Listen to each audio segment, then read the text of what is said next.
Hey guys, welcome back to my channel. So in today's video, we're going to be showing you how we DIY a tray. Now this tray can be used for your ottoman, for a table, or wherever you would like to put it in your home. Now if you have not done so yet, please consider hitting that subscribe button and also give this video a thumbs up. So we're going to get right into this video. Here are a couple things that you need firsthand is a sander to sand the block of wood that you get, chalk paint or any type of paint of your choice, a brush, and some handles. We purchased our handles at the thrift store.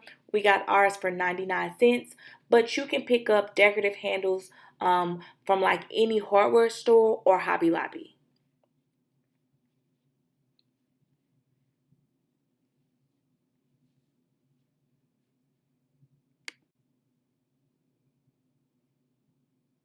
Now, the first thing that you want to do is, of course, mix up your paint. Like I said, we're using the color charcoal and the chalk paint. And we just decided to use the chalk paint because it's what we had on hand. And also because chalk paint is very fast and it's very easy to paint with, it dries in no time. Now, we purchased our block of wood at Home Depot. I believe we got this for $5. So if you have any type of wood laying around the house, it doesn't have to be circle, it can be square, whatever shape that you like, just use it. Like I said, we purchased ours for $5.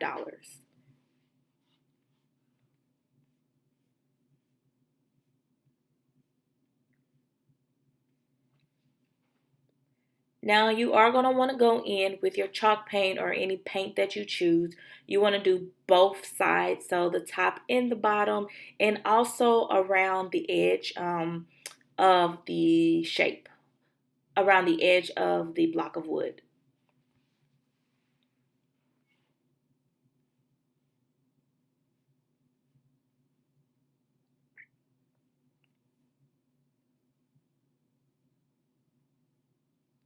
Now, once you're done with that part and once both sides have decided to dry, you're going to go in with the Rust-Oleum chalked matte clear. And this is more like a finish, kind of like just to give it a top coat so it doesn't look so, just to seal in the paint actually.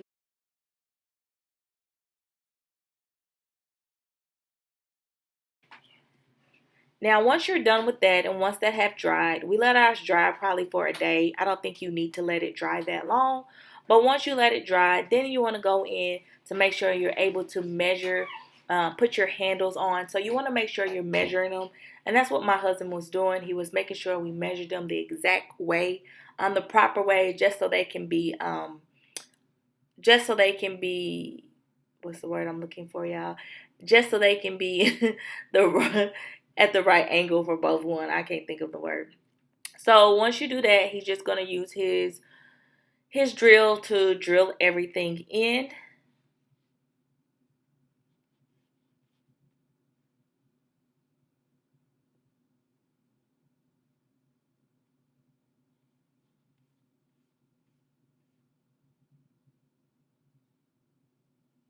Now here's the part where you go and you are screwing in your handle. And like I said, pick a handle that you guys like. We just got ours from a thrift store.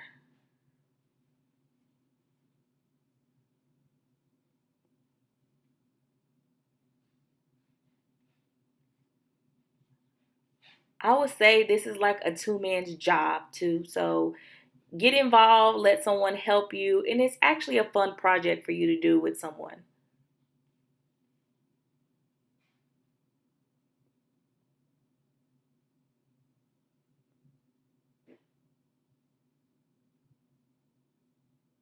So as you guys can see, we had the handles on and everything was looking right.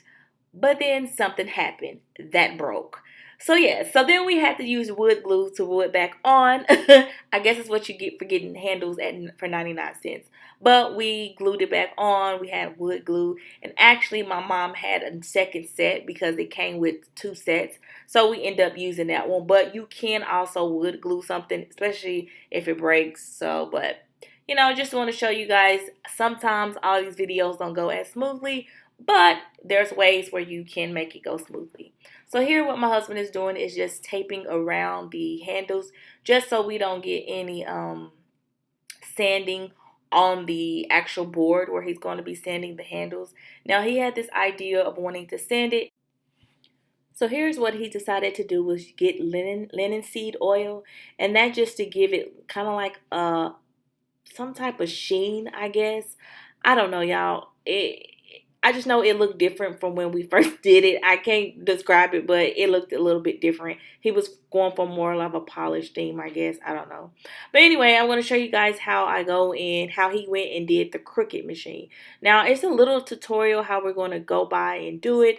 I know this is really fast, but we just want to show you how you can use a Cricut machine to get the lettering on your tray. So you go in and then you find the type of decal or the type of decoration that you want on your tray. So of course we had an S, but I did want like a floral design. So he went in and found that. So you want to go in and click it. You put it on your grid how you want it on your tray. So I wanted one at top, and then I also wanted one at the bottom. So you just duplicate it and put it at the bottom.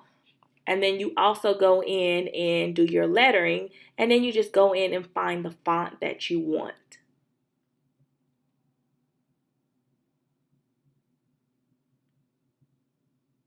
And then of course you want to make it larger to your liking.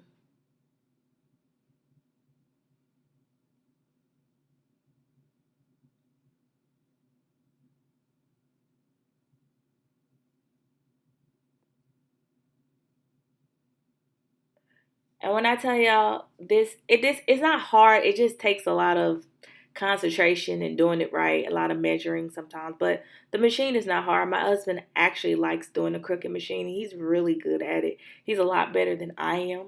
So once you do that, you want to make sure it's the preview of how it's going to look on your tray. So I think here he's just going to blow it up a little bit bigger. And no, it's not going to be black. You just got to make sure at the end all of the decals are the same color. So we just chose black so you can see it on the screen. And then you want to go in and print it. And if you guys need a descriptive thing on Cricut, they have plenty of tutorials. That's how we found it. So check that out on YouTube as well. And then you want to go and print it and make sure that it's set up to vinyl. And like I said, you would know this if you're familiar with Cricut. If not, there are plenty of more tutorials out there for you all. And then hit the button. And this little machine here is really nifty. It cuts out a lot of different things. It's a very nice machine to have. And so here, what it's doing is just cutting out the machine or cutting out the decal that we wanted it to print out for us.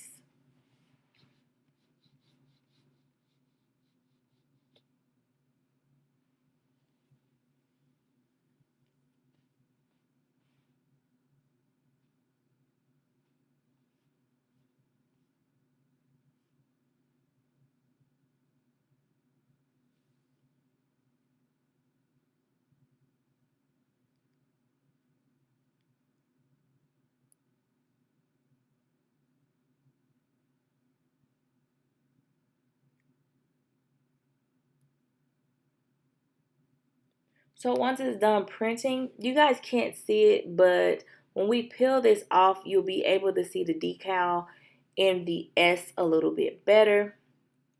And you want to make sure you take your time and get vinyl that's really good. I think we had got like a cheap kind and it wasn't the best, but it did all right for the moment, especially for our first project. And then you have to go in and lift that off with your tools. And then once you're ready, you put it on a transfer paper, and then you have to get that off of the transfer paper. Now here is the hard part. It took us like 30 minutes, y'all, to do this because we didn't know what we was doing. And I don't think we had the right transfer paper. I think we had the strongest grip, and I don't think we needed that on that type of wood. So it was just, first time us trying it. Next time I wouldn't do it the way we did it at first. But we managed to get it after 30 minutes, y'all. So like I said, this is a two-person job because somebody needs to get the utensils to keep the decal down. Somebody has to hold it.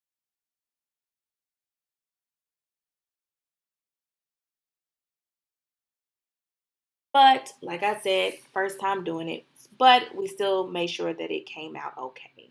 So as you guys can see, this could be a very tedious process. Just take your time, make sure everything comes out okay. And actually, those little things that we're holding are kind of like little, I call them like little spatulas to make sure everything is going down right. So when it's time to fold it up, it can come up. And I know y'all, this look like this is super easy and that it took us 2 minutes, but no. We was up late in the night trying to get this together. Me and Bay, we are a great team. So we was able to succeed at this.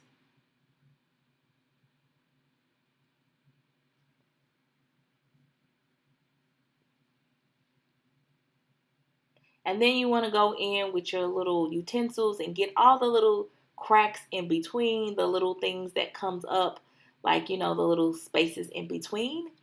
And then once you're done with that, you should have you a brand looking tray that you basically got for less than, a couple of bucks.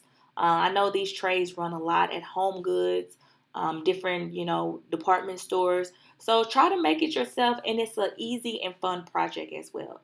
So thank you guys so much for watching, and we'll see you in our next video. Bye.